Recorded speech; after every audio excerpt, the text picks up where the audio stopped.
Volume थोड़ा low रहेगा तो प्लीज़ प्लीज़ प्लीज़ वॉल्यूम थोड़ा इंक्रीज़ कर लेना। Hey guys, welcome to physics in playground. अभी हम लोग देखेंगे नेशनल टेस्ट अभ्यास ऐप जो आप लोग के एनटीए ने लॉन्च किया है उसके बारे में, ठीक ना। तो सबसे इम्पोर्टेंट डाउट सबका यही आ रहा था कि भैया जितना भी क्वेश्चंस मैंने सॉल्व किया वो सारा मतलब मैक्सिमम क्वेश्चन बहुत ही हाई लेवल के थे, बहुत out of NCERT, beyond NCERT से भी जाकर के क्वेश्चन पूछे गए थे, ठीक है। ऐसे ऐसे डाउट है, बायो के क्वेश्चन आए थे मेरे पास, तो मैंने एक बार सॉल्व किया, ठीक है। यहाँ पे दिख रहा होगा आप लोगों का अटेम्प्ट लिखा हुआ है 3 अनअटेम्प्टेड। एक बायोलॉजी का मैंने नीट का अटेम्प्ट किया और एक मैंने फिजिक्स और केमिस्ट्री का जेईई मेंस का पेपर देखा, क्योंकि ये पेपर देख लिया तो मैं समझ जाऊंगा कि कैसा क्या है नीट का भी। एक्चुअली उतना टाइम नहीं है कि 90 क्वेश्चन देखूँ प्लस 90 बायोलॉजी के भी देखूँ, बहुत टाइम लगता है उसमें देखने के लिए, ठीक है। तो ये सारा कुछ मैंने किया और यहाँ से एक चीज़ निकल के आता है जो कि अब एनालिसिस बताता हूँ मैं। मेरा एनालिसिस क्या है, मैंने जो स्टार्टिंग से बोलते आया था कि जेई मेंस कर लो फिजिक्स और केमिस्ट्री के, तो जिन लोगों ने जेई मेंस करके रखा है, आप मतलब समझो कि आपका बहुत अच्छा एग्ज़ाम जाएगा, बहुत बहुत ज़्यादा अच्छा एग्ज़ाम जाएगा। मैंने खुद जेई मेंस के पेपर लगाए तो देखे बहुत सारे अच्छे अच्छे क्वेश्चंस थे और बहुत पूछे हुए जो क्वेश्चन थे ना प्रीवियस ईयर के, वो से डिराइव किया हुआ क्वेश्चन था। तो मैंने भी कुछ एक आध क्वेश्चन लगा ही दिया, तो 11 क्वेश्चन मैंने भी फिजिक्स के सॉल्व किए, 5-6 सही भी हो गए। केमिस्ट्री में भी 4-5 क्वेश्चन सही हो गए, ठीक ना। 4-5 क्वेश्चन केमिस्ट्री में भी सही हो गए। जेई मेंस के पेपर की बात कर रहा हूँ, वो क्वेश्चन भी मैं आप लोगों को दिखा दूंगा। अब आते हैं बायोलॉजी के बारे में। तो फिजिक्स केमिस्ट्री समझ में आ गया ना, जो जा रहे हैं वो सही जा रहे हैं। जेईई मेंस के पेपर बोलता था, क्योंकि यार लेवल सेम नहीं है, ये जो पेपर का लेवल है वो लेवल सेम नहीं है। याद रखना, पिछले 5 सालों में जो पूछा गया था उससे लेवल आप लोग जितना बोल रहे थे लेवल इंक्रीज़ किया है, यस लेवल ज़रूर इंक्रीज़ किया है। कुछ अजीबो गरीब क्वेश्चन पूछे गए हैं, ठीक ना। 20 क्वेश्चन ऐसे क्वेश्चन है जिनमें 5 हटा दो, 5 कभी मैंने भी नहीं सुना था, और 15 क्वेश्चन ऐसे जो कि सोचने पे मजबूर कर दिया वो क्वेश्चन। बाकी क्वेश्चन ऐसे मुझे आता भी नहीं था, क्योंकि यार देखो, सिर्फ और सिर्फ एनिमल फिजियोलॉजी में कुछ क्वेश्चन बना सकता हूँ। बाकी कुछ था जो याद था, जो आप लोगों के डाउट सॉल्व करते करते लगाते गया, तो मेरे भी सही देखोगे तो मैंने भी 49 to 50 क्वेश्चंस सही कर दिए, ठीक है। 47 क्वेश्चंस सही हो गए। तो मैं तो खैर यार नहीं पढ़ता हूँ, ठीक ना, ये सब चीज़ें मेरे लिए मतलब में भी कोई काम का नहीं है। बट आप लोगों ने तैयारी किया, 40 मिनट्स में अगर मैं 50 क्वेश्चन लगा सकता हूँ और आप लोगों ने इसको पढ़ा है, इसको सही ढंग से करा है, तो इस पेपर पे आप लोग 70 क्वेश्चन सही कर लेते हो, 75 क्वेश्चन 75 क्वेश्चन सही कर लेते हो, तो बहुत अच्छा स्कोर है इस पेपर के लिए। इस बात को याद रखना, ठीक ना। ये वैसा पेपर नहीं है कि इसमें 360 में 340 320 जो मैं बोलता था वो आप कर सकते हो। ये पेपर का थोड़ा लेवल ऊपर है। कुछ क्वेश्चंस हैं जो कि आप लोगों से मतलब मे भी वो नहीं बन पाए। क्वेश्चंस में प्रॉब्लम नहीं, ऑप्शंस में प्रॉब्लम है। कुछ ऑप्शंस बहुत ही सिमिलर दे रखे हैं, बहुत ही मतलब ऐसे ऐसे ऑप्शंस दे रखे हैं जिसमें सोच पाना मुश्किल है, ठीक ना। तो 75 to 70 क्वेश्चन फर्स्ट लेकर के चलो, उसके बाद जो भी सही हो रहा है तो बहुत अच्छी बात है। 80 क्वेश्चन सॉल्व हो जा रहा है तो वो बहुत अच्छी बात है। समझ में आ रहा, कितना बोल रहा हूँ, 50 से 25 तो एक्स्ट्रा बोल रहा हूँ, और करना ही करना चाहिए, एकदम करना चाहिए। आप लोग पढ़ रहे हो इसके लिए, समझ में आ रहा ना। अब हम लोग कुछ पेपर के क्वेश्चंस देख लेते हैं। बहुत सारे जितने भी मैंने आपको जेनेटिक्स के जैसे मॉलिक्यूलर बेसिस ऑफ इनहेरिटेंस है, मैंने आपको GCATG करके एक क्वेश्चन होता है पैलिंड्रोमिक सीक्वेंस से, वो अलग हो गया, वो बायोटेक्नोलॉजी। कॉम्प्लीमेंट्री डीएनए पे इसे हम लोग बैठाते हैं, तो इसको कैसे पुट करेंगे। तो ये तो यार बहुत इजी क्वेश्चन इसमें पूछा हुआ है। जो मैंने पूछा था वो 10 टाइम्स मोर डिफिकल्ट पूछा था। जैसे यहाँ पे 5 डैश और 3 डैश करके दे दिया, और ऑप्शन में भी मैंने 5 डैश और 3 डैश ही दिया था, इसको पलटा नहीं था। पैलिंड्रोमिक सीक्वेंस में क्या होता, पलट दिया जाता, इधर से पढ़ो या उधर से पढ़ो, लाइक मलयालम, दोनों सेम आएगा। और मोलिकुलर में भी अगर mRNA पे दे दिया ना तो टोटली गलत हो जाएगा, अगर नॉर्मल बेसिस से बनाया जाए तो, ठीक है। तो इस तरह के क्वेश्चंस भी पूछे गए थे। तो चलो अब थोड़ा कुछ क्वेश्चंस देख लेते हैं। और लगभग क्वेश्चंस यार आसान थे, आप लोग कर सकते हो।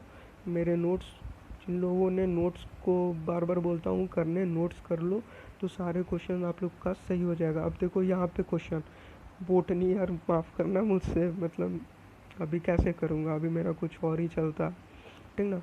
तो देखो टेरिडोफाइट म्यूसिस ऑकरिन क्या चीज़ होगा, स्पोर मदर सेल, एनसीईआरटी में दिया हुआ है ये सारा कुछ। कॉपर्स ग्लैंड, ये जैसे हो गया Cowper's gland are removed it will affect. अब कॉपर्स ग्लैंड स्पर्म से रिलेटेड है, मुझे मालूम नहीं, पर क्लिनिकल में अभी मेडिकल में क्या पढ़ाई इंपॉर्टेंट है आपके लिए, कहाँ से, यहाँ से शायद होता पेंसिल, ये आ गया, ब्रश ब्रश ब्रश चाहिए, ब्रश, हाँ ये देखो, मेडिकल में इरेक्शन ऑफ पेनिस होता है, ब्लड का फ्लो ज़्यादा हो जाता है, ठीक ना, तो कंटिन्यूअस इरेक्ट रहता, तो ये मेडिकल की चीज़ें हैं। अब मैंने वही क्लिक कर दिया, हो जाता ना एक लेवल पे आप पहुंच जाते तो ऊपर ही सोचने लगते हो, पर यहाँ पे क्या चाहिए, स्पर्म। तो ऐसे ऐसे कुछ क्वेश्चन थे जो कि मे बी रॉन्ग हो जाए। Lichen sexual reproduction belongs to fungal partner, lichen क्या चीज़ सिर्फ और सिर्फ फंगल है। टोबैको एंड पेटूनिया, फिर से अगेन वही मार्फोलॉजी। तो देखो मार्फोलॉजी में कुछ भी क्वेश्चंस अगर इधर उधर से, अगर ये एनसीईआरटी में दिया हो तो बहुत अच्छी बात है, अगर इधर उधर से पूछा गया है ये क्वेश्चन तो सिर्फ आपके लिए नहीं पूछा गया है, सबके लिए पूछा गया है। एक बात याद रखना, डिफ़िकल्टी लेवल सिर्फ और सिर्फ आपके लिए नहीं है, सबके लिए है। समझ में आ रहा है ना, सबके लिए वही सिमिलर होगा।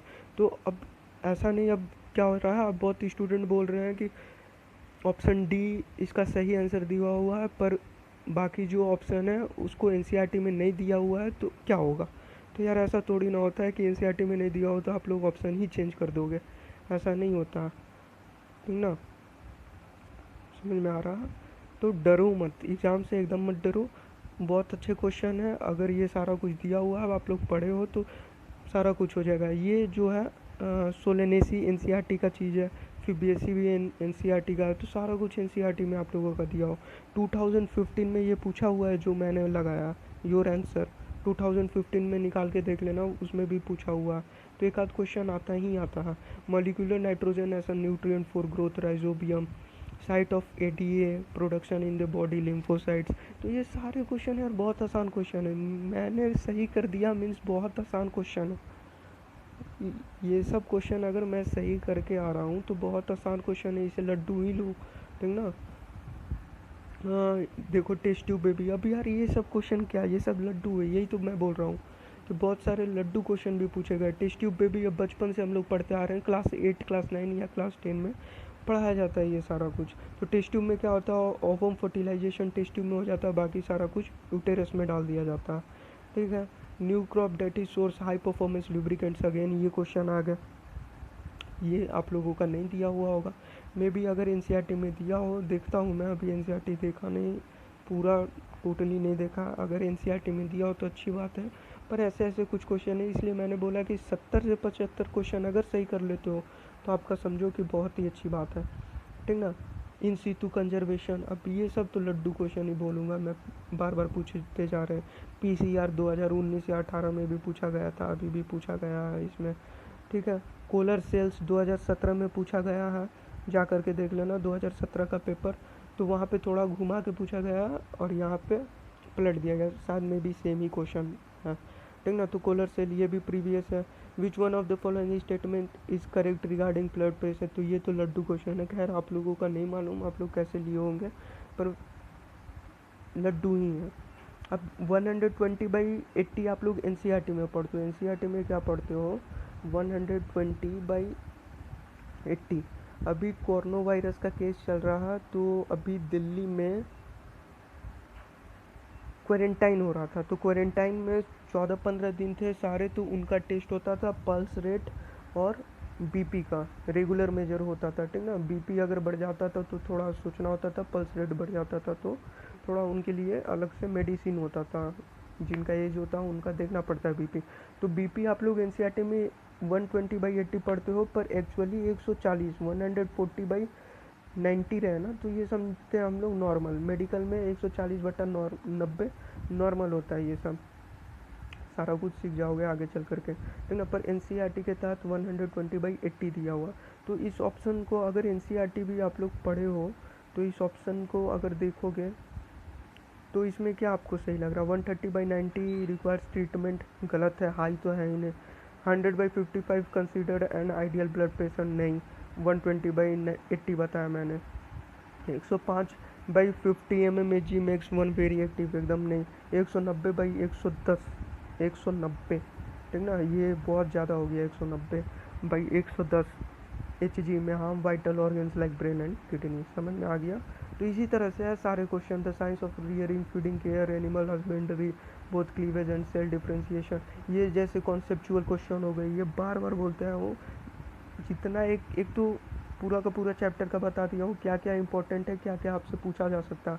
एक बार उसे देख लो और एक बार क्वेश्चन पेपर को देख लो, मैक्सिमम क्वेश्चन मिल जाएगा आपको कि 70 क्वेश्चन आप लोग सॉल्व कर लोगे। ये कहाँ से पूछा गया है? ये टैप्टम से पूछा गया है, टैप्टम से। टैप्टम 2015 में स्टार्ट हुआ, अभी रुकने का नाम नहीं ले रहा, ठीक ना। पेपर उठा के देखना, टैप्टम 2015, टैप्टम 2016, टैप्टम 2017, टैप्टम 2018 शायद नहीं पूछा गया है।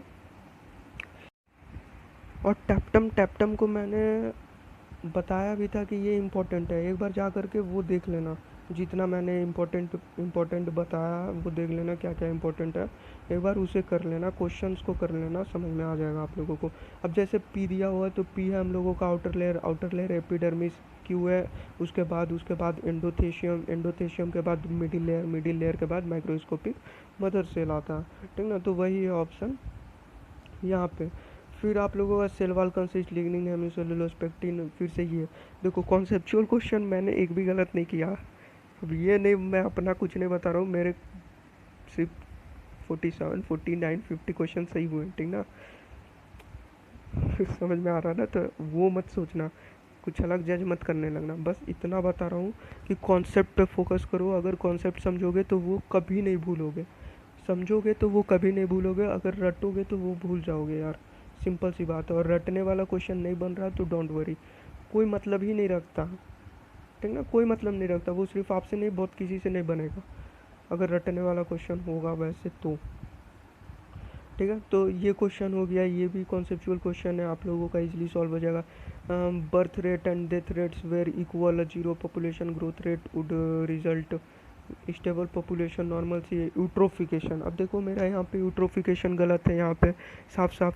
तो देखो यूट्रोफिकेशन नीट 2018 में पूछा गया है, यूट्रोफिकेशन आपके बारे मैच दी फॉलोइंग करके पूछा गया था, मे बी 19 या 18 में क्वेश्चन ये पूछा गया। तो कहाँ आप लोग बता रहे थे कि प्रीवियस ईयर से है ही नहीं, कैसे नहीं है यार, मैक्सिमम क्वेश्चन प्रीवियस ईयर से। देखो आपके सामने यूट्रोफिकेशन दिख रहा है, बर्थ रेट, डेथ रेट दिख रहा है, डेथ रेट का डेफिनेशन पूछा गया था 2018 में। ये देखो ये हाइब्रिडाइजेशन एनसीईआरटी की चीज़ें हैं समझने, सेल वाल क्या क्या कंसिस्ट करता है ये पूछा गया है 2016 में फेज़ 1 फेज़ 2 में। ये देखो इम्ब्रियोजेनेसिस अभी हाल ही फिलहाल 2019 में पूछा गया प्री फर्टिलाइजेशन के बारे में।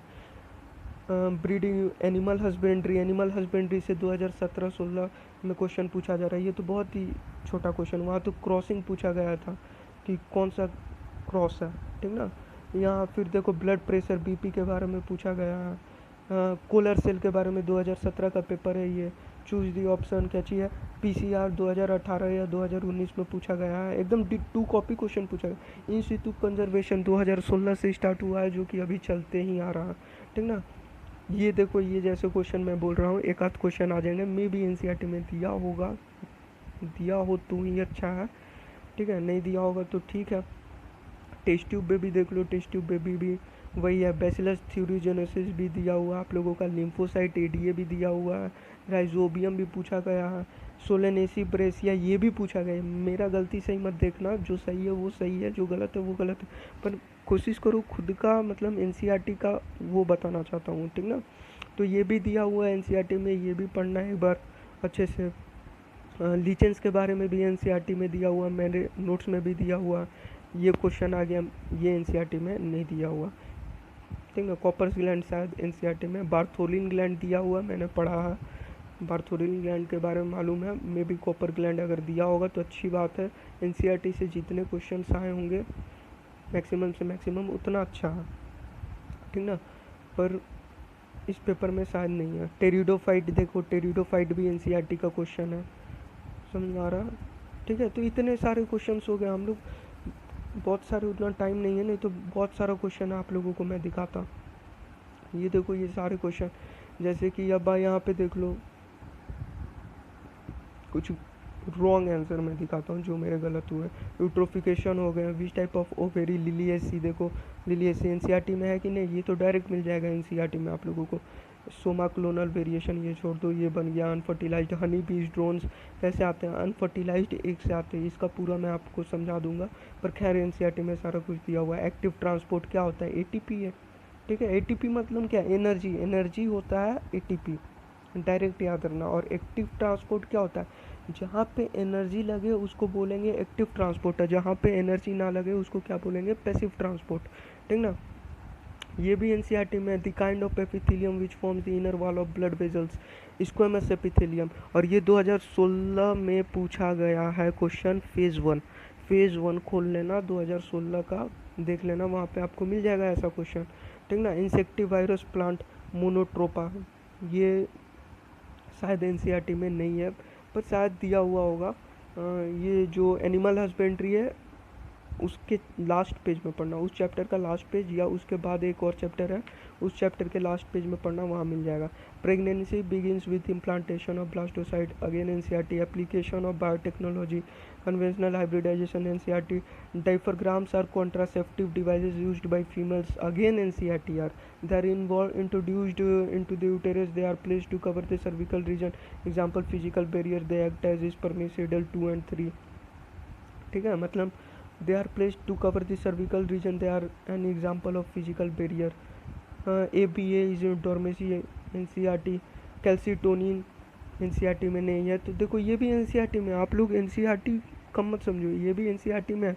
अब न्यू एनसीईआरटी का नहीं मालूम, ओल्ड एनसीईआरटी में, और ओल्ड एनसीईआरटी से मैंने नोट्स बनाया, नोट्स को अपलोड किया, उस नोट्स में पढ़ लेना, कैल्सीटोनिन मिल जाएगा, ठीक ना। कैल्सीटोनिन कैल्शियम लेवल को कम करता है, और इसका रिलेशन याद रखना पैराथायरॉयड हार्मोन से, पैराथायरॉयड हार्मोन का इससे रिलेशन है।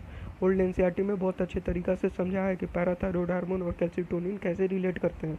Pollination that occurs in closed flower is known as cleistogamy, NCERT का चीज़ है, और ये क्वेश्चन 2015 में पूछा गया है, 2014 में भी पूछा गया है, पेपर खोलो देख लो।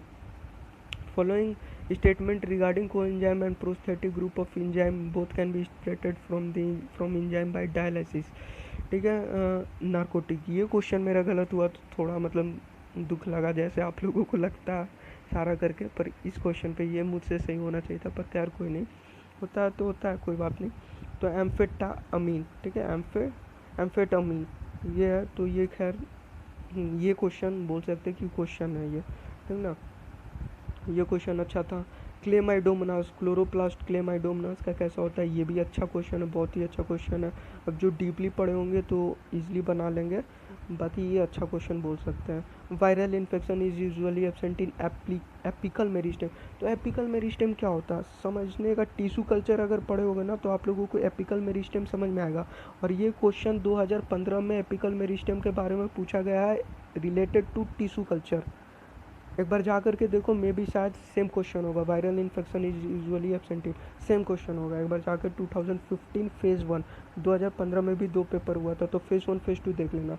To friends are eating together on a dining table, one of them suddenly start coughing while swallowing, simple सी बात है यार, एपिग्लोटिस, दो होते हैं, एक विंड पाइप होता है, एक फूड पाइप होता है। जब विंड पाइप हम लोगों का खाते समय ओपन हो जाता है ना, अरे फूड, हाँ विंड पाइप ओपन हो जाता है खाने समय, और वो खाना बोलस विंड पाइप में चला जाता है, तो हम लोगों का ये सारा कुछ होता है, कफिंग वाइल स्वेलिंग, इसको बोलते हैं समझ के पढ़ना, ठीक ना। और कुछ क्वेश्चन होते हैं रटने वाला, जो कि वो भी मैंने आपको दिखा दिया, तो समझ के पढ़ोगे तो मैक्सिमम क्वेश्चन सॉल्व हो जाएंगे। और बाकी कुछ तो फैक्ट याद करना ही पड़ेगा, बायोलॉजी पढ़ रहे हो तो कुछ तो याद करना पड़ेगा, ठीक है। Which one of the following is the first step of glycolysis, phosphorylation of glucose, ये भी एनसीईआरटी में साफ साफ एनसीईआरटी में लिखा हुआ है, मेरा गलत है वो छोड़ दो, पर ये एनसीईआरटी में दिया हुआ है, आपका गलत नहीं होना चाहिए ये क्वेश्चन, समझ में आ रहा है ना, ये क्वेश्चन आपका गलत नहीं होना चाहिए ये सब। Mitochondrial electron transport system receives reducing equivalent विया FADH2 ऑल्सो, ये भी आपका एनसीईआरटी में दिया हुआ है ये भी question. Which of the following branches of biology applies to both plant and animals, taxonomy, ICBN और IZBN कुछ करके है एक बायोलॉजिकल क्लासिफिकेशन के फर्स्ट या उसके पहले एक जो चैप्टर है उसमें, वहाँ पे जाकर देखना टेक्सोनॉमी के बारे में दिया हुआ है। समझिए जूलॉजी क्या होता है, जूलॉजी आप लोगों का सिर्फ और सिर्फ एनिमल के बारे में बात करते हैं, बैक्टीरिया वही हो गया, एंटोमोलॉजी अलग ही हो गया, टेक्सोनॉमी है जिसमें दोनों की बात करते हैं। अब ये हो गया क्वेश्चन जैसे कि कुछ कॉन्सेप्चुअल क्वेश्चन है। Name the unlabelled areas A and B of the pie chart representing the biodiversity showing their proportionate number of species major taxa. तो ये भी क्वेश्चन समझने वाली क्वेश्चन है, ठीक ना। तो इसका क्या हो जाएगा, इसका आंसर आपका हो जाएगा ए फंजाई बी एंजियोस्पर्म, ए फंजाई बी एंजियोस्पर्म। क्योंकि देखो मैक्सिमम क्या ए ग्राफ में ज़्यादा दिख रहा है और बी भी ज़्यादा दिख रहा है, मतलब ए बी इक्वल ही दिख रहा। तो सबसे ज़्यादा अगर देखोगे तो अभी प्लेनेट पे एंजियोस्पर्म और फंजाई मिलेगा, ठीक ना। Name the unlabelled areas of the pie chart representing the biodiversity showing their proportionate number of species of major taxa में दिखाना। तो सिंपल सी है fungi and angiosperm. Montreal protocol NCERT page number भी बोलोगे तो मैं बता दूंगा। और ये क्वेश्चन लगातार पूछा, एक तो क्वेश्चन 2018 में जनरल नॉलेज से पूछा गया था कि ओजोन डे कब मनाते हैं हम लोग। तो ये तो बहुत ही आसान क्वेश्चन है। ओजोन लेयर के just next page, last page of the NCERT chapter है शायद इन्वायरमेंटल बायोलॉजी कुछ करके है, वो देख लेना, उस चैप्टर में मिल जाएगा मॉन्टेरियल प्रोटोकॉल। साफ साफ एंटी क्योटो प्रोटोकॉल पूछता तो वो समझ में आता, चलो क्वेश्चन पूछा, ये तो लड्डू है यार। डीएनए और आरएनए सेगमेंट बायोटेक्नोलॉजी में साफ साफ दिया हुआ है ये चीज़, मेरे नोट्स में तो मैंने क्लियर कट लिख दिया है। प्रोब का क्वेश्चन भी बताया और बायोटेक्नोलॉजी में दिया हुआ है probe. First page of NCERT पढ़ लेना, मतलब फर्स्ट पेज का सेकंड पार्ट, एक पेज में 2 पार्ट होते हैं तो वो सेकंड पार्ट पढ़ लेना, प्रोब का डेफिनेशन मिल जाएगा। वेलियम, ये भी क्वेश्चन अच्छा था, ये मेरे लिए बहुत ही अच्छा क्वेश्चन था जो कि मैंने बहुत ही अच्छे तरीक़ा से गलत कर दिया है। बेंजोडाइजेपाइंस, ठीक ना, बेंजोडाइजेपाइंस, ये सब अच्छे क्वेश्चन है, ये शायद आपसे नहीं हो पाएगा या गलत हो जाएगा।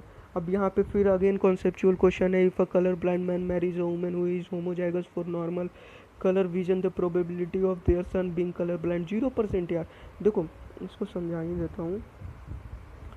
एक्स वाई ये है मेल का, मान लो कि इसको है कलर ब्लाइंड, एक्स एक्स ये है फीमेल का। अब सिंपल सी बात है यार, एक्स एक्स से जाएगा तो इसके पास सिर्फ और सिर्फ क्या होगा, कैरियर होगा। ये एक्स एक्स जाएगा तो क्या होगा, कैरियर होगा। ये एक्स वाई जाएगा तो ये क्या होगा, नॉर्मल होगा। और ये अब तो कुछ बचता ही नहीं है, दोनों एक्स कर दिया, फिर ये एक्स वाई जाएगा तो क्या होगा, नॉर्मल होगा। तो या तो नॉर्मल आएगा या तो कैरियर आएगा, अफेक्टेड आएगा, एक भी अफेक्टेड नहीं आएगा, 0%। समझे। तो इस तरीक़ा से कॉन्सेप्ट समझना होता है। और ये सारा कुछ क्वेश्चन बहुत पहले से पूछता है, मैंने अभी करवाया है ऐसा, एक न्यूमेरिकल का फॉर्मेट में ही क्वेश्चन करवाया, नहीं करवाया तो अभी समझा दिया, ठीक ना। तो इस तरीक़ा से बनाना एक्स वाई एक्स एक्स। अब ये मेंडेलियन थ्योरी में मत यूज़ करना, जो गलती है वो अभी समझा रहा हूँ, समझ लेना। मेंडेलियन थ्योरी में वो अगर यूज़ करते तो वहाँ गलत हो जाएगा। जैसे मेंडेलियन के भी कुछ है, मेंडेलियन में भी है, टाइम बहुत ज़्यादा हो जा रहा है। मेंडेलियन में भी है बहुत सारे, जैसे डोमिनेंट है और रिसेसिव डिजीज़ ऐसे करके पूछते हैं। तो उसमें ये एक्स वाई मत रिप्रेजेंट करना, उसमें एक कैपिटल और एक स्मॉल, कैपिटल रखना डोमिनेंट को और स्मॉल रखना रिसेसिव को। जो स्मॉल होगा समझना वो अफेक्टेड है, जो कैपिटल है उसको नॉर्मल रखना, इस तरह से करके करना। डैश से रिप्रेजेंट कर देना कैरियर के लिए, समझ में आया ना। तो अच्छे से सॉल्व करना, समझ के सॉल्व करो, क्वेश्चन सही हो जाएगा। और एक बात याद रखना, गवर्नमेंट का ये टेस्ट है तो एनसीईआरटी भी गवर्नमेंट की बुक है। और ये सारा कुछ एग्ज़ाम दो, जितना भी एग्ज़ाम हो रहा है, जितना भी अपलोड हो रहा है, सारा एग्ज़ाम दो, क्वेश्चन सिमिलर आएंगे। क्वेश्चन सारा कुछ सिमिलर थे, सिमिलर हैं, सिमिलर आएंगे, ठीक ना। मतलब एनटीए का है तो एनटीए जो पैटर्न अभी डाल रहे हैं, कोई ना कोई प्रोफेसर ने क्वेश्चन बनाया होगा, गवर्नमेंट प्रोफेसर होंगे वो, तो उनके दिमाग में ऐसा ही क्वेश्चन होगा, समझ में आ रहा ना। तो ये ऐसा ही देंगे। अगेन ये भी एनसीईआरटी, ये कैसे गलत कर दिया मैंने, मुझे खुद नहीं मालूम। Net pressure gradient that causes the fluid to filter out from the glomeruli into the capsule is 10 mm Hg, NCERT का क्वेश्चन है ये, 10 mm ऑफ Hg, ठीक है, 10 mm ऑफ Hg। अब आता है MNOT की, ये भी NCERT में दिया हुआ, आप लोग NCERT पढ़ लेना, NCERT में मिल जाएगा, ठीक है, NCERT पढ़ना, NCERT में ये भी क्वेश्चन आप लोगों को मिल जाएगा।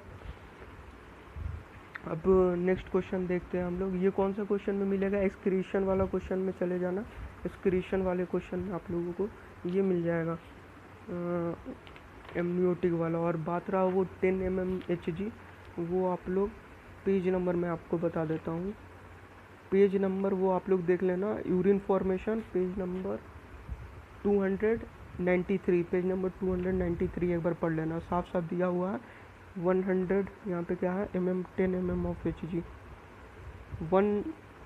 1100 to 1200 milliliter of blood is filtered by the kidney per minute, which constitute roughly 1/5 of the blood pumped out by each ventricle of the heart in इतना, ठीक है, ग्लोमेरुलर फिल्ट्रेशन, ये पार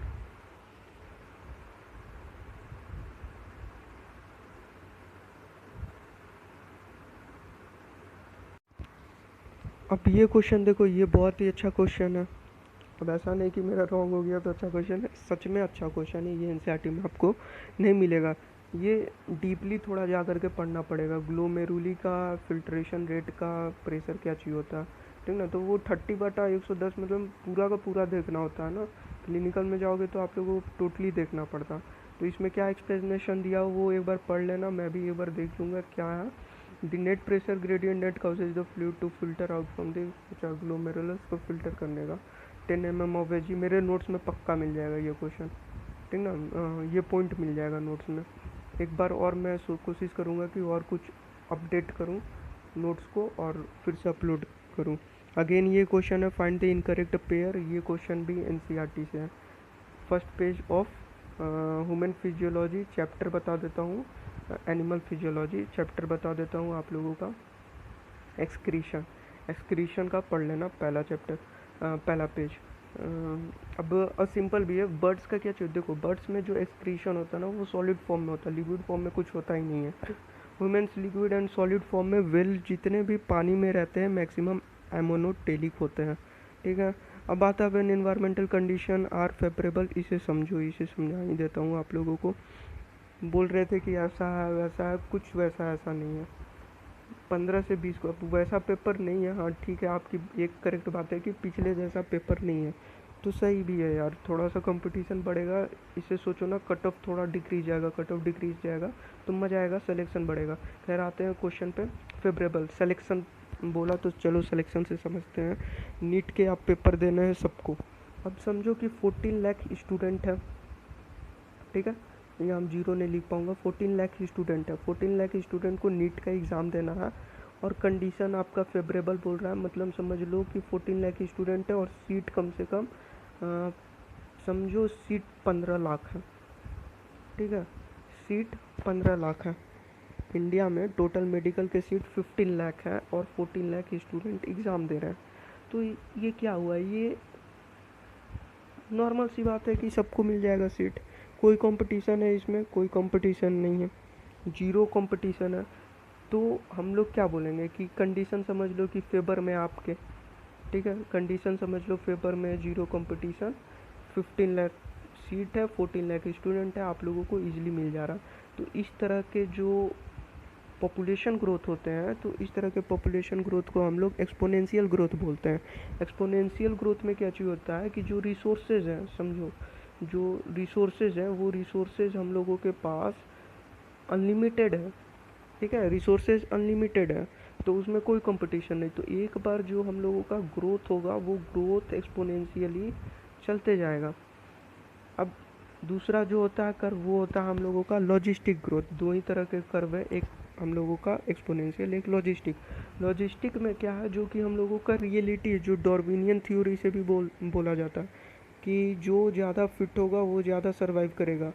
अब क्या है, 14 लाख स्टूडेंट है, मान लो नीट दे रहे हैं 14 लाख स्टूडेंट, सीट सिर्फ 5000 है, 5000 सिर्फ सीट है, तो अब इसमें क्या होगा, इसमें होगा कंपटीशन, ठीक है। इसमें क्या होगा, कंपटीशन, और इस तरह के जहाँ पे कंपटीशन हो उस तरह का ग्रोथ कर्व को या पॉपुलेशन ग्रोथ को हम लोग क्या बोलेंगे, लॉजिस्टिक बोलेंगे। और लॉजिस्टिक में हम लोगों का क्या होगा, एक्सपोनेंशियल, सॉरी लॉजिस्टिक ग्रोथ में हम लोगों को क्या चाहिए होगा,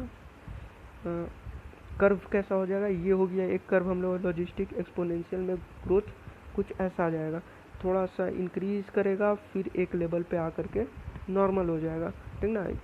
तो ये कैसा दिख रहा है, ये इस टाइप दिख रहा है, सिग्मोइड कर्व हो गया। कौन सा हो गया, लॉजिस्टिक। लॉजिस्टिक में क्या होता है, कंपटीशन, ठीक है, कंपटीशन होता है। एसिम्पटोट फॉर्मूला पूछा हुआ क्वेश्चन है 2018 में, 16 में, कोई नया चीज़ नहीं है, 2017 में भी पूछा हुआ है। ये कैसा दिख रहा है, ये वाला दिख रहा है जे टाइप, ठीक है। ये कैसा दिख रहा है आप लोगों को, जे टाइप दिख रहा है।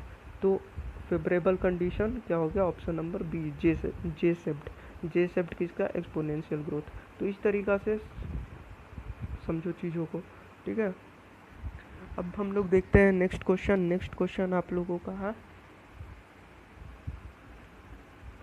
नेक्स्ट क्वेश्चन है आप लोगों का, विच बैक्टीरिया बायोगैस मिथेनोजेंस पूछा हुआ क्वेश्चन है। एपोमिक्सिस 2016 में पूछा हुआ क्वेश्चन है यार, मैक्सिमम क्वेश्चन पूछा हुआ दिख रहा।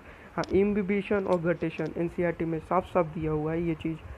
पेज नंबर में एक मिनट रुक जाओ, थोड़ा खोल के बता देता हूँ। पेज नंबर देख लेना आप लोग। प्लांट फिजियोलॉजी खोल लो। प्लांट फिजियोलॉजी में आप लोग पहला ट्रांसपोर्ट चैप्टर खोल लेना। ट्रांसपोर्ट चैप्टर में आप लोग चले जाओ, इम्बिशन और गटेशन, हाँ दिख गया, गटेशन तो दिख गया। रूट प्रेशर देख लेना, वहाँ पे आप लोगों को मिल जाएगा गटेशन। और ठीक है, तो पेज नंबर 186 देख लेना, वहाँ पे आपको मिल जाएगा गटेशन और इम्बिबेशन भी सारा कुछ दिया हुआ है इसमें। अब आते हैं प्लाज्मोडेस्माटा आर्साइटो, ये भी पूछा हुआ है। Plasma membrane, which one of the following perennial pesticide, जो करेक्ट है उसको हटा दो, उसमें कोई फ़ायदा नहीं है देखना। मैं बना सकता हूँ तो आप भी बना सकते हो। In the tissue the high concentration of carbon dioxide. देखो बार बार ये क्वेश्चन मैंने बताया था और किसी का कमेंट में भी आया था कि ये थोड़ा समझा दीजिएगा, ये वाला कर्व, ऑक्सीजन डिसोसिएशन कर्व कैसे क्या होता है। पीएच इंक्रीज करते हैं और एक लेफ्ट में मुड़ जाता है और एक राइट मुड़ जाता है, ठीक ना, वो कर्व, वहीं से ये क्वेश्चन पूछा गया। और एनसीईआरटी में बहुत अच्छे तरीक़ा से आपको समझाया गया है कि कार्बन डाइऑक्साइड हाई जाएगा तो आप लोगों का हेमोग्लोबिन और ऑक्सीजन का जो एफिनिटी है वो डिक्रीज कर जाएगा। और H प्लस इंक्रीज से कोई मतलब नहीं है, पीएच याद रखना, ठीक ना, पीएच याद रख। एनालॉगस, तो अब यहाँ पे देखो एनालॉगस को पूछ दिया कन्वर्जेंट इवोल्यूशन, तो आप लोग कंफ्यूज हो गए कि कैसे क्या होगा। तो यार समझो चीज़ों को। एनालॉगस क्या बोलता है, एनालॉगस बोलता है कि जिनका फंक्शन सेम होगा उनको हम लोग बोलेंगे एनालॉगस। तो अब मुझे नहीं मालूम क्या एनसीईआरटी में दिया है, क्या एनसीईआरटी में नहीं दिया है। कॉन्सेप्ट अगर आता है तो आपको समझ में आएगा। बैट, पीजन, लोकस्ट, स्ट्रक्चर तो साफ साफ हकीकत में बैट भी देखा है, पीजन भी देखा है, तो लोकस्ट भी देखा है, तो स्ट्रक्चर साफ साफ डिफरेंट होता है। तो इसमें होगा तो होगा क्या, फंक्शन होगा सिर्फ सिमिलर, ठीक है। फंक्शन क्या होगा, सिमिलर होगा। फंक्शन अगर सिमिलर होगा तो यहाँ पे मुझे सिर्फ और सिर्फ एनालॉगस दिख रहा है। नॉर्मल एनसीईआरटी में दिया हुआ है, एनसीईआरटी का क्वेश्चन है, बनना चाहिए। पैलिंड्रोमिक सीक्वेंस 5-GATTC, मलयालम याद रखना, मलयालम पैलिंड्रोमिक, इधर से पढ़ो उधर से पढ़ो सेम, जैसे यहाँ से पढ़ो CTTAAG, CTTAAG, ठीक है। पर कॉन्सेप्ट समझोगे तो गोनानाइन का बेस पेयर कैची होगा, साइटोसिन। एडेनाइन के साथ कौन सा फॉर्म बनाता है, थाइमिन, फिर थाइमिन के एडेनाइन, गोनानाइन, ये पर mRNA में कर देंगे तो यूरासिल आ जाएगा, ठीक है। अगेन है ड्रग, ड्रग से बार बार बोलता था, ड्रग पढ़ लो, ड्रग पढ़ लो सारा। इन नेगेटिव ऑपरेन, दो तरह के ऑपरेन होते हैं, पॉजिटिव ऑपरेन और नेगेटिव ऑपरेन। नेगेटिव ऑपरेन शायद दिया हुआ है एनसीईआरटी में, लैक ऑपरेन देखना मिल जाएगा। इंड्यूसर बाइंड्स विथ रिप्रेशर के साथ बाइंड करते हैं, बेसिक क्वेश्चन है ये, कोई बड़ा नहीं है। Secondary succession, again basic question है, इकोलॉजी का क्वेश्चन है। इसमें क्या होता है देखो, समझ ही लो, आज ये लेक्चर पूरा समझ लो कि कॉन्सेप्चुअल है।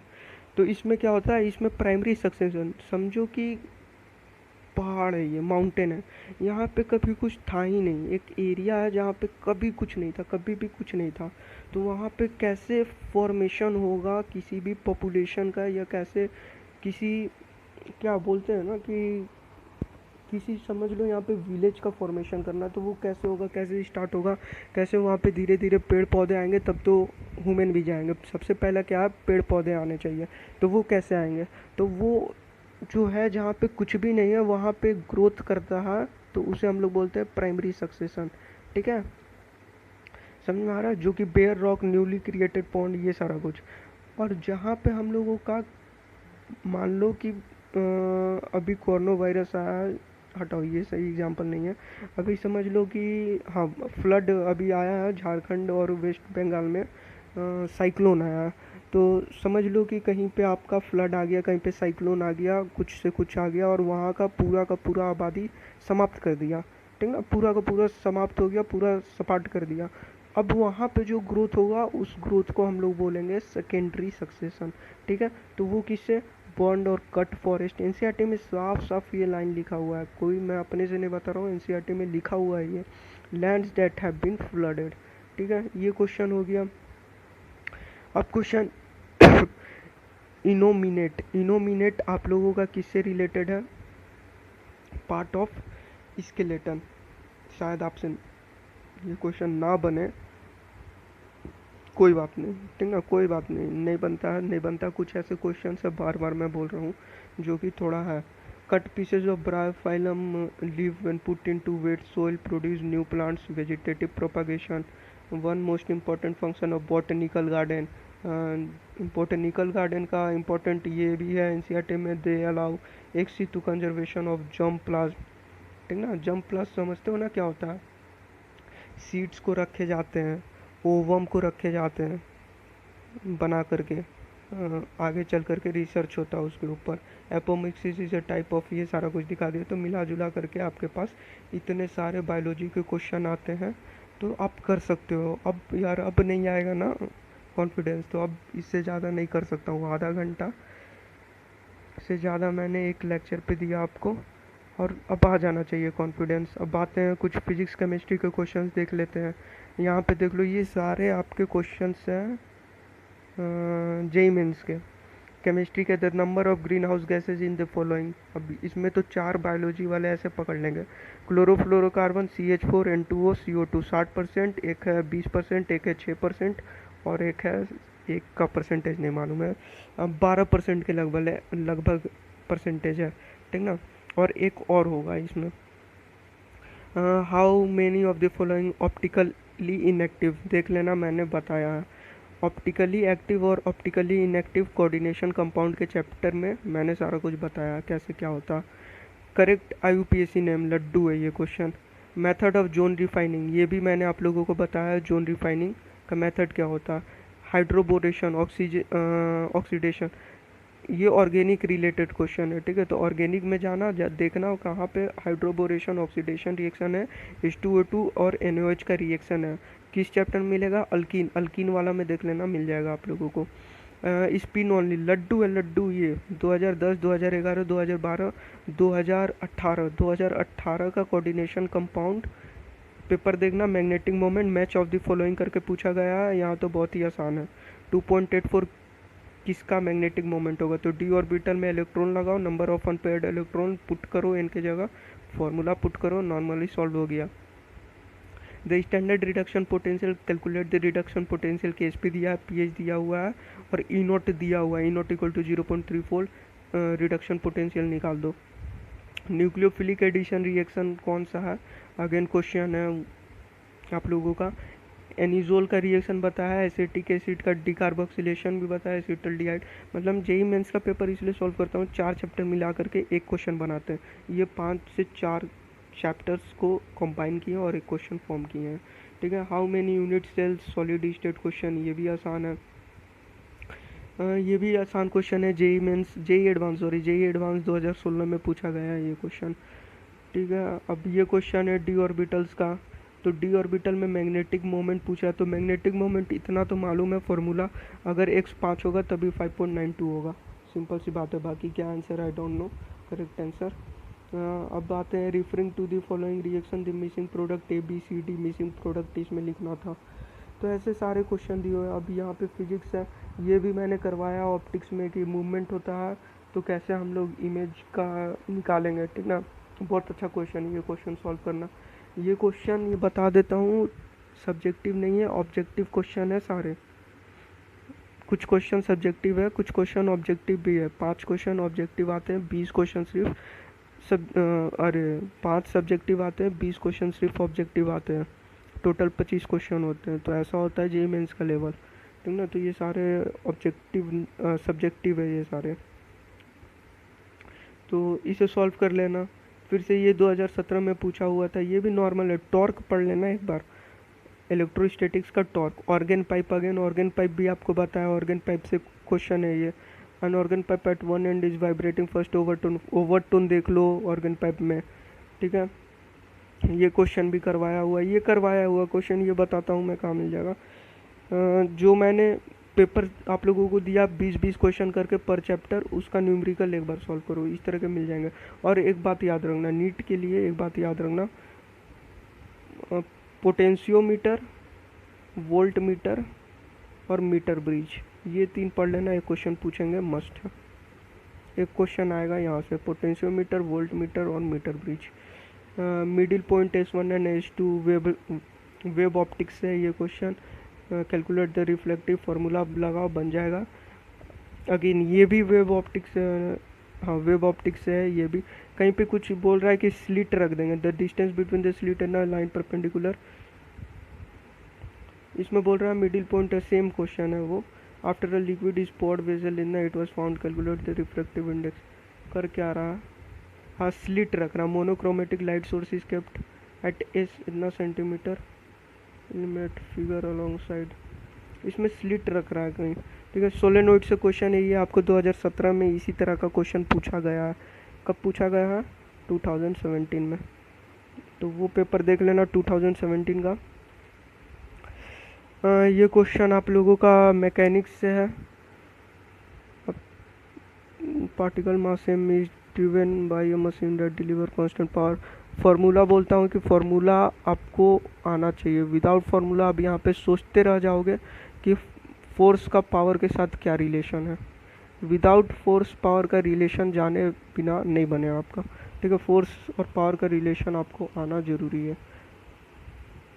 ये क्वेश्चन जेईई एडवांस 2014 पूछा हुआ, जेईई एडवांस 2014, और ये क्वेश्चन मैंने करवाया है, ठीक है। ये क्वेश्चन मैंने सॉल्व करवाया है, देख लेना। चैप्टर बता देता हूँ, एसएचएम है चैप्टर, ये क्वेश्चन सॉल्व करवाया हुआ, देख लेना ये question. horizontal glass tube, the temperature and pressure of air on either side of mercury column respectively assure no heat flow से है, formula based क्वेश्चन है, मोनोक्रोमेटिक formula based। अगेन ये भी क्वेश्चन मैंने सॉल्व करवाया, ठीक है। ये क्वेश्चन सॉल्व रोटेशन में शायद सॉल्व करवाया है, हाँ ये क्वेश्चन सॉल्व करवाया मैंने, पूछा हुआ क्वेश्चन है। यूनिवर्सल ग्रेविटेशनल कांस्टेंट दिया हुआ, potential at the centre of the gravity, taken gravitation पर, ये ग्रेविटेशन ये सॉल्व करवाया मैंने क्वेश्चन। सिमिलर क्वेश्चन रोटेशन में भी ऐसा आप लोगों का पूछा हुआ है, sorry centre of mass, rotation नहीं, सेंटर ऑफ मास में पूछा हुआ है। अब कहाँ पे, अब ये लास्ट क्वेश्चन है शायद, 2 particles are equal have velocities इतना, ठीक है। तो वो भी नॉर्मल सा क्वेश्चन था, वो भी क्वेश्चन आप लोग देख लेना।